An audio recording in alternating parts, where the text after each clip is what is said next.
Good morning friends. अभी हम लोग रेडी होके कुंभलगढ़ विजिट के लिए निकल रहे हैं। कुंभलगढ़ विजिट करने के लिए सबसे बेहतरीन रास्ता है, यहाँ पे आप सफारी राइड बुक कर लो। सफारी राइड के लिए ये लोग यहाँ पे ज़्यादातर हमको मारुति जिप्सी या ऐसे ही कोई 4x4 व्हीकल से लेके जाते हैं और पीछे पूरा खुला रहता है जैसे हर सफारी के अंदर होता है। ये कुंभलगढ़ के अंदर ज़्यादातर घूमने के लिए जो मेन अट्रैक्शन जो है वो यहाँ का कुंभलगढ़ का किला है। दूसरा, भगवान परशुराम ने जहाँ पे तपस्या की थी और वहाँ पे बनास नदी का उद्गम स्थान भी है, वो जगह भी है। उसके अलावा जंगल सफारी में भी लेके जाएंगे। वो करीबन 10 से 12 किलोमीटर का जंगल सफारी रहेगा और ऑफ रोडिंग भी रहेगा पूरा। ठीक है, तो वो सारी जगह पे देखने के लिए हम जाएंगे बारी बारी। और उसके बीच बीच में दूसरे भी जो भी यहाँ की देखने लायक जगह पे है, जो अट्रैक्शन है, वो सारी चीज़ें भी हम लोग यहाँ पे कवर करेंगे। हमारी जिप्सी में हमारे साथ में हमको साथ देंगे हमारे जो गाइड है दौलत राम साहब।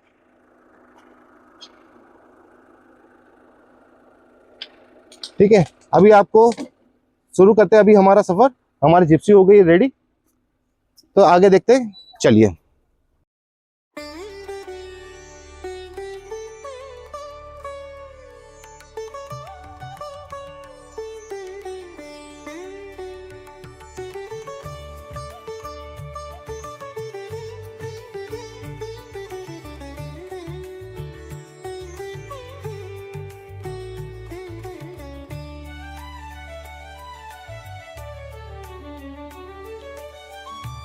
दोस्तों, रास्ते में हम लोगों ने काफ़ी सारे सीताफल के पेड़ देखे, जहाँ पे सीताफल बहुत अच्छे से लगे हुए थे। तो सोचा क्यों ना रुक के हम थोड़ा इसका भी मज़ा लें। हमारे जो गाइड साहब थे उन्होंने बहुत अच्छे से हमको इसके लिए समझाया, कौन से सीताफल पके हुए होते हैं, क्या उसके क्राइटेरिया होते हैं। वो सारा सीताफल के बारे में हमको साइंस भी हमको समझाया। तो उनके साथ में हम लोग यहाँ पे सीताफल का भी मज़े लिए। हमने काफ़ी कुछ ताज़ा सीताफल हमने सीधा पेड़ से भी तोड़े और उसका आनंद ले रहे थे। और उसका आनंद लेते लेते अभी हम आगे बढ़ेंगे।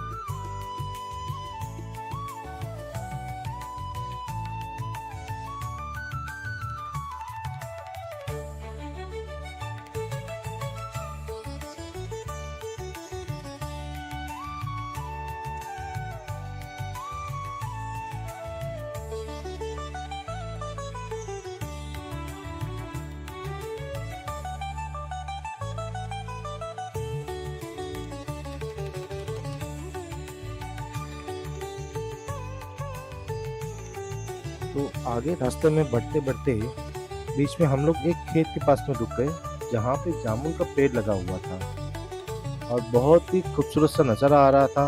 और ताज़े ताज़े जामुन भी पेड़ के ऊपर लगे हुए थे। तो हम लोगों ने गांव के बच्चों को इकट्ठा किया और उनका हेल्प लेके थोड़े बहुत जामुन भी तोड़े और ताज़े जामुन भी हम लोगों ने खाए। और क्या स्वाद था, क्या उसका टेस्ट आ रहा था, वाकई बहुत अलग का एक्सपीरियंस था ये।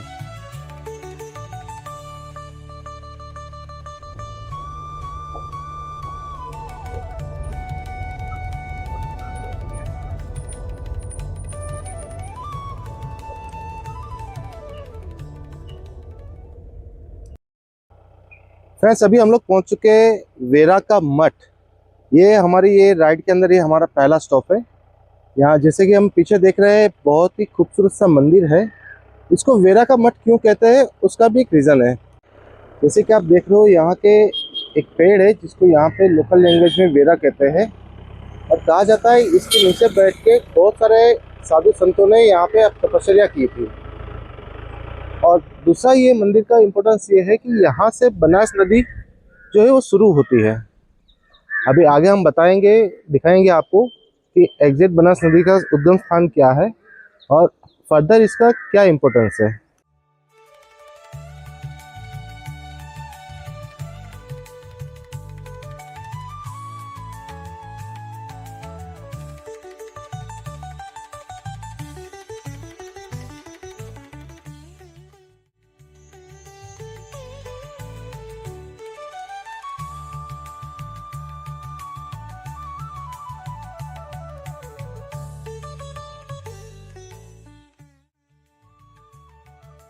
तो दोस्तों, अभी ये जो पानी का कुंड हम जो देख रहे हैं, ये कहा जाता है कि ये बनास नदी का उद्गम स्थान है और यहीं से बनास नदी की शुरुआत होती है। ये अभी कुंड है, मगर यहाँ से पानी जैसे जैसे आगे बहता है तो आगे पहाड़ों से पानी पानी भी उसके अंदर इकट्ठा होता है और बड़ी नदी का रूप ले लेता है। गुजरात में बनास नदी के नाम से एक डिस्ट्रिक्ट भी है जिसका नाम है बनासकाठा। अभी हम यहाँ पे मंदिर के दर्शन करेंगे और फिर वहां से आगे अभी बढ़ रहे हैं।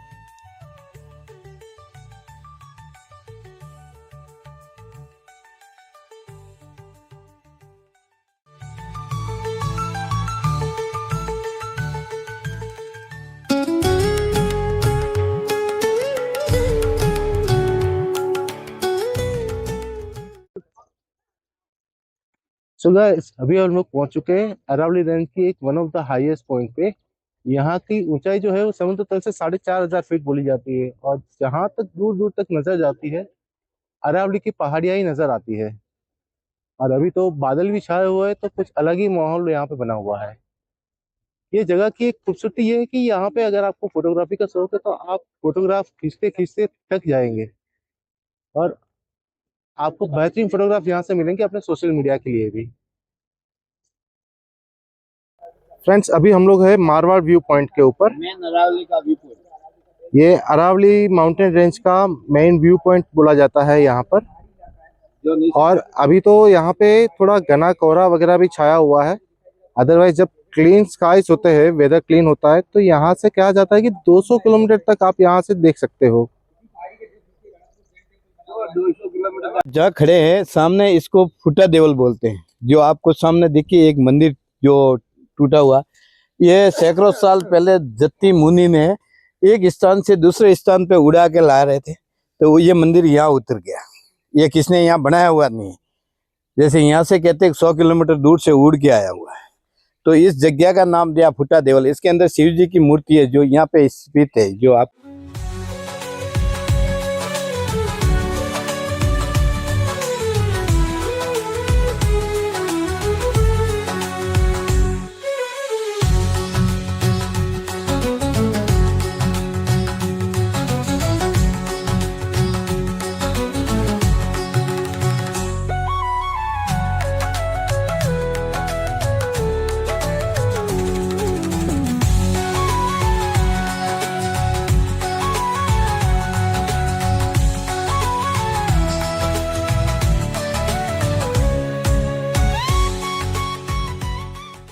तो दोस्तों, नीचे जो अभी हमको बिल्डिंग टाइप का स्ट्रक्चर जो दिख रहा है, यहाँ पर कहा जाता है भगवान श्री परशुराम ने काफी सालों तक यहाँ पे तपस्या किया था। मगर अभी यहाँ से वो जगह पे जाने का करीबन 1.5-2 किलोमीटर का रास्ता होता है और समय के अभाव की वजह से हम वहां पे नहीं जा पाएंगे। तो अभी ऊपर से ही ये जगह हम आपको दिखा पा रहे हैं।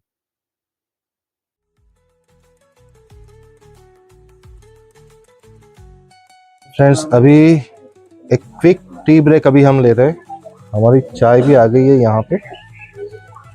ठीक है, बहुत ही मज़ा आ रहा है अभी तक के ट्रिप में। तो देखिए, यहाँ पे अभी हम परशुराम महादेव मंदिर पहुँच चुके हैं और यहाँ पे हम लोगों ने टी ब्रेक लिया हुआ है। यहाँ पे काफ़ी सारी दुकानें भी है, जैसे आप देख रहे हैं वीडियो के अंदर। यहाँ ये परशुराम के नाम से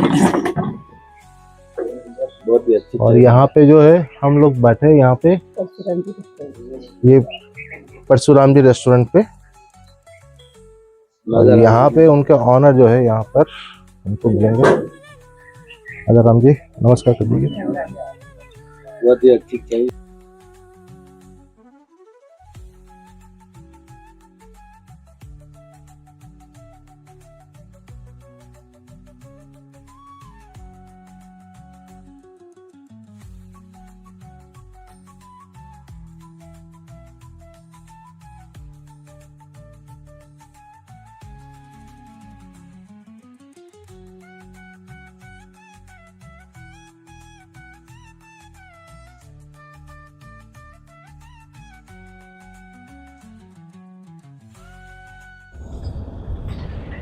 फ्रेंड्स, अभी हम एंटर कर रहे हैं कुंभलगढ़ फोर्ट के अंदर। ये जो पहला दरवाजा होता आता है उसको बोलते हैं हनुमान पोल। दूसरा अल्लाह पोल, ये तीसरा दरवाजा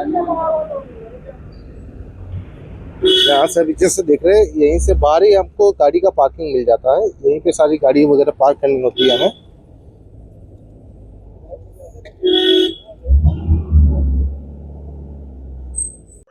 यहाँ से सीधी चढ़ाई है फोर्ट के लिए।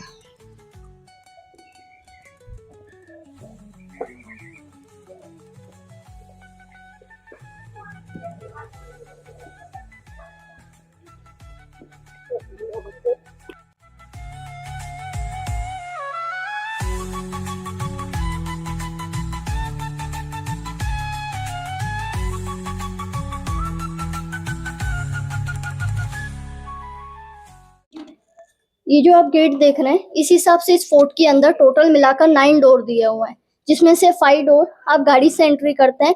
ये 6 नंबर का डोर है, भैरो पोल। 7 हम ऊपर देखेंगे, Nimbo Pol, 8 Chaugan Pol and 9th number का डोर है पगड़ा पोल। इस हिसाब से ये टोटल 9 डोर दिया हुआ है।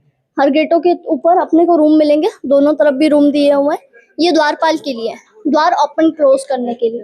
गेट के ऊपर स्पाइक्स है, ये एलिफेंट्स के लिए है, क्योंकि जब कोई दुश्मन अटैक करेंगे तो अधिकतर एलिफेंट्स का यूज करेंगे। तो जब एलिफेंट के सिर में कील लगेगा तो एलिफेंट दोबारा आक्रमण नहीं कर पाएगा। इस हिसाब से ये दिए हुए हैं। दूसरा, ये गेट महुए की लकड़ी से है, जो बारिश में भी डैमेज या खराब ना हो, इस हिसाब से ये बनाया गया है।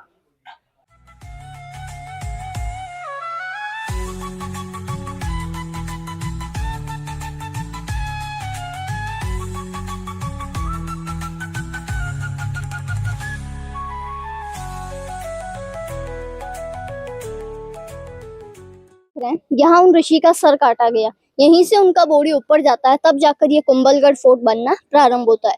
वरना दीवारें बनाते थे और दीवारें ऑटोमेटिक से डैमेज हो जाती थी। दीवार के अंदर छोटी छोटी विंडो आप लोग देख रहे हैं। इस विंडो मतलब अंदर का तीर बाहर जा सकता है, बट बाहर का अंदर नहीं आ सकता। इस हिसाब से ये बनाया गया है। अंदर से क्रॉस है जी।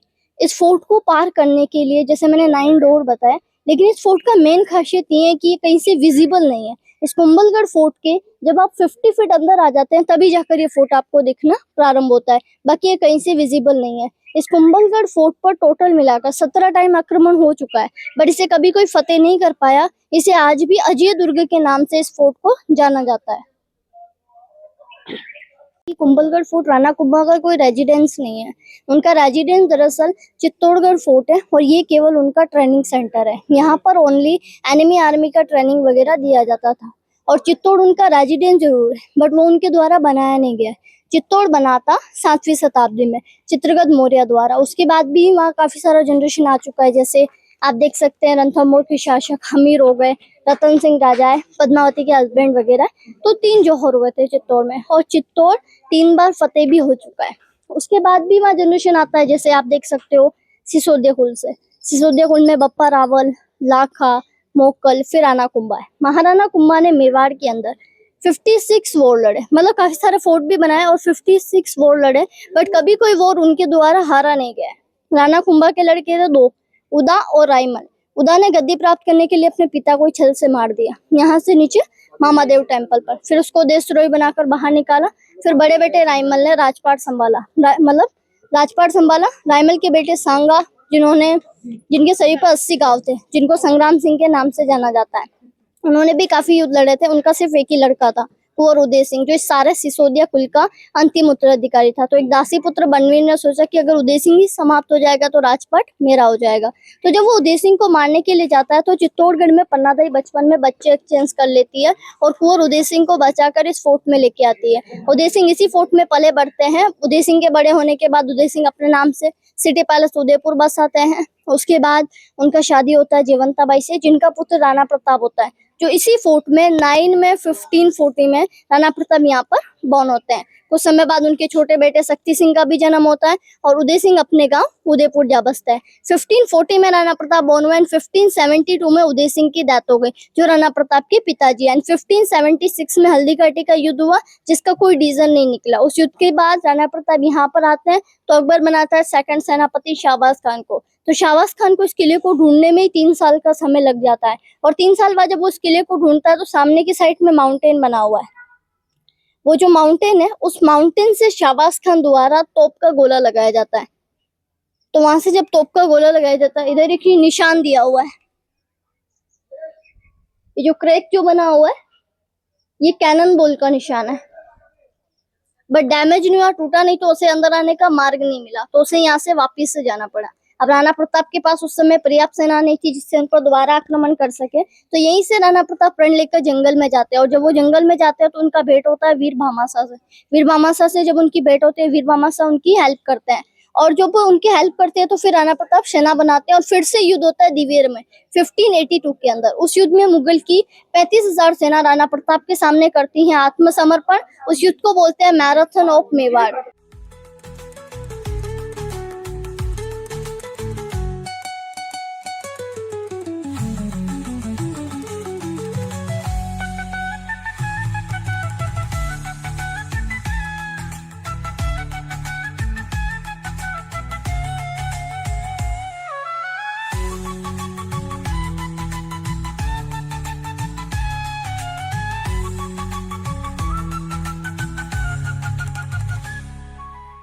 पॉइंट है, यहाँ से आसपास के एरियाओं की निगरानी दी जाती थी।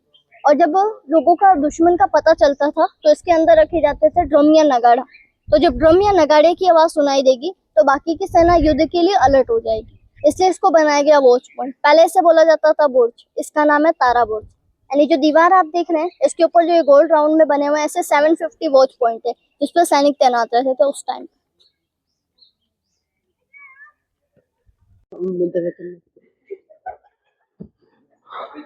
अभी हम आए हैं एक और दरवाजे पे जिसका नाम है पागड़ा पुल।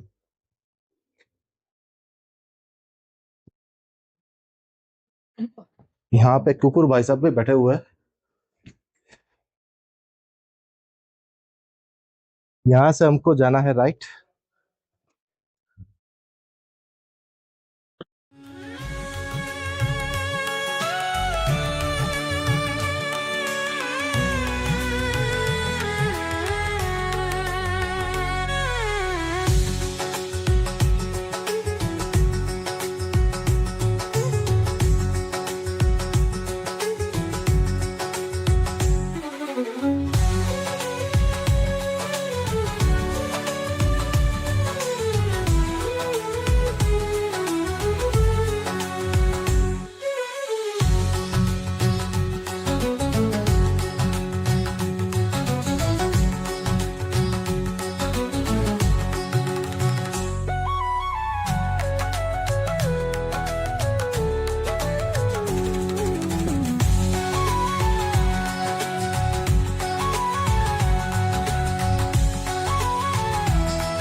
फाइनली अभी हम बादल महल के अंदर एंटर कर रहे हैं।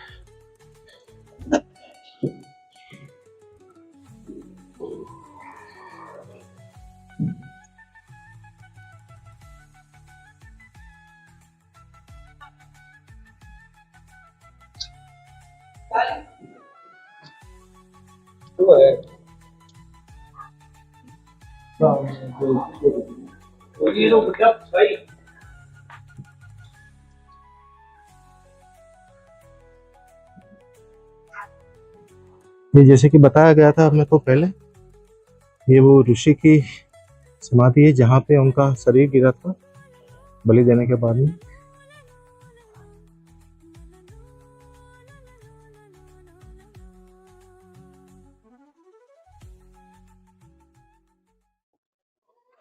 फाइनली हम लोग महल के टेरेस पे आ चुके हैं और यहाँ से जो नज़ारा दिख रहा है वो मैं शब्दों में बयान नहीं कर सकता हूँ।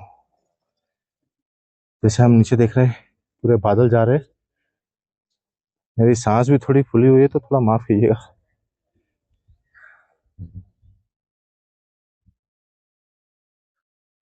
ये नज़ारा है बिल्कुल महल के टेरेस से।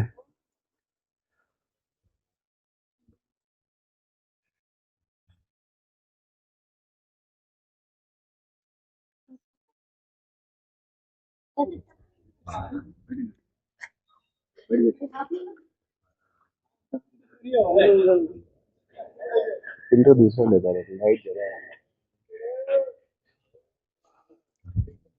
यहाँ पे नीचे वैली है, बट अभी कुछ भी नहीं दिखाई दे रहा है क्योंकि पूरा का पूरा जो है बादलों से ढक चुका है। अभी जो नीचे आपको धुआं जैसा लग रहा है वो बादल ही है। अभी हम लोग भी बादलों में ही है, ये महल के टेरेस के ऊपर। बहुत ही ठंडी हवा चल रही है, काफी तेजी से हवा चल रही है।